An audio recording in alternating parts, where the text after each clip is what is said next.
안녕하세요, 젤리입니다. 오늘은 최근 굉장히 화제가 되었던 책이죠. 송기령 저자님의 시대예보, 호명사회를 읽고 제가 느낀 솔직한 감정, 그리고 이 인사이트를 어떻게 제 비즈니스에 연결시킬지까지 쭉 풀어보려고 합니다. 결론부터 말씀드리면 사실 이 책 칭찬이 넘치는 것에 비해 생각만큼 저한테 확 와닿지는 않았어요.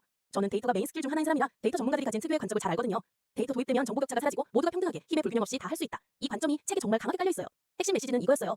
격차는 줄어들 거고 개개인이 영향력을 가지긴 하겠지만 아주 큰 임팩트는 못 낸다. 대기업이 치고 들어올 거다. 그러니까 시스템 크게 만들지 말고 좋아하는 걸 하면서 욕심 없이 살아라. 저는 성장 추구형이라 이 관점이 정말 안 맞았습니다. 저의 반론은 명확해요. 현실적으로 모든 곳에 기술이 동시에 도입될 수 없기 때문에 그 기회를 포착해서 엄청난 성공을 이루는 누군가는 반드시 나옵니다. 개인의 역량이나 사람들의 마음이 단순 수치화되기 어렵죠. 대기업이 모든 걸 대체한다는 것도 말이 쉽지 현실적이지 않다고 봅니다. 저는 일론 머스크, 트럼프처럼 미친 주장을 하는 센 에너지의 사람들에게 영감을 받는 편이라 이렇게 평이한 주제로 쭉 얘기하는 책은 크게 거슬리진 않아도 확 와닿지는 않았어요. 책 자체는 취향이 안 맞았지만 던져주는 아젠다를 바탕으로 내 생각을 정리하긴 좋았습니다. 자, 그럼 제가 뽑아낸 핵심 인사이트 그리고 비즈니스 연결고리 바로 들어가 볼게요. 첫 번째, 책이 말하는 책임 회피 사회입니다. 우리는 괜히 도움 줬다가 문제 생길까 봐 걱정해서 단절하는 사회에 살고 있어요. 사람 대 사람 관계도 그렇지만 일할 때도 회사들끼리 그래요. 물류 연동이 안 되네? 네이버에 물어봐라. 메타데이터 트래킹이 안 되네? 호스팅사 말고 메타에 물어봐. 서로 책임을 미루는 거죠. 저는 여기서 리스크를 느꼈어요. 나는 주도적으로 해결하고 책임 소재 외부에 묻지 말자 라는 태도를 모든 영역에 도입하는 게 오히려 리스크일 수 있습니다. 그 좋은 마음을 악용하는 사람들을 만나면 철저하게 망가질 수 있죠. 우리 회사나 내가 직접 지켜야 할 것을 잘 챙기는 건 당연하지만 악용될 여지에 대해서도 충분히 생각하고 움직여야 합니다. 단순히 선한 마음만으로는 안 돼요. 하지만 여기서 기회가 있습니다. 사람들은 악용될까 무서워 연결을 피하면서도 단절에 대한 아쉬움이 남아있어요. 안정이 보장된 곳에서는 서로 덜 계산하고 더 나누고 배려하고 싶은 거죠. 이 마음을 어떻게 풀어낼지 고민하면 따뜻한 시장을 찾을 수 있을 겁니다. 다만 마음만으로는 되는 건 없으니 BM을 잘 세팅해야겠죠. 두 번째, 조회와 취향이 결국 개개인의 역량을 판별하게 되는 시대입니다. 기술이 발전하면 결국 다 기계가 할 수 있는데 그럼 우리는 기계보다 더 뛰어나다는 증명을 해야 합니다. 어떤 추가적인 가치를 낼 수 있을지가 핵심이죠. 저는 이 책을 읽으면서 관점이 좀 바뀌었어요. 제가 퍼스널 브랜딩을 싫어했던 이유가 결국 제 모든 것들이 목적이 되는 삶이 싫다는 거였거든요. 시대가 계속 개인의 특별함을 표현하라고 하니 절충안을 생각해봤습니다. 제 라이프 스타일, 사생활, 일상 이런 걸 모두 공유해서 긍부정적인 영향력을 얻는 것보다는 저의 전문적인 지식이나 고관여 제품, 서비스에 대한 생각을 부분적으로 공유하고 증명하는 방식이 될 수 있겠다고요.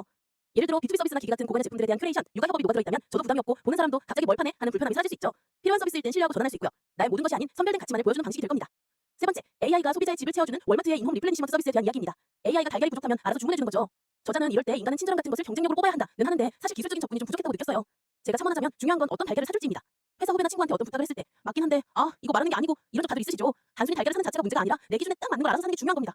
이 디테일한 기준을 만드는 것 자체가 수요가 있을 거예요. 이상한 거 대신 사올 거면 그냥 내가 살게. 결국은 모두 디테일로 수렴합니다. 그리고 이 서비스가 나와도 모두가 바로 쓸 수는 없을 겁니다.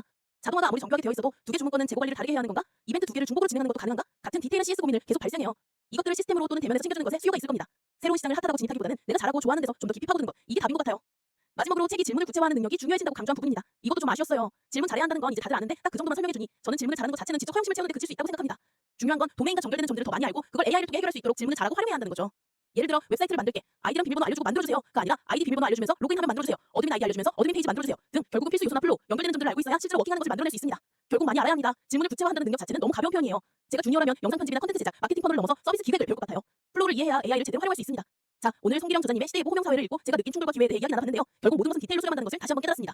여러분들은 이 책에 대해 어떻게 생각하시나요? 여러분들이 찾은 디테일은 무엇인가요? 댓글로 함께 이야기 나눠봐요. 구독과 좋아요, 알림 설정 잊지 마세요. 감사합니다.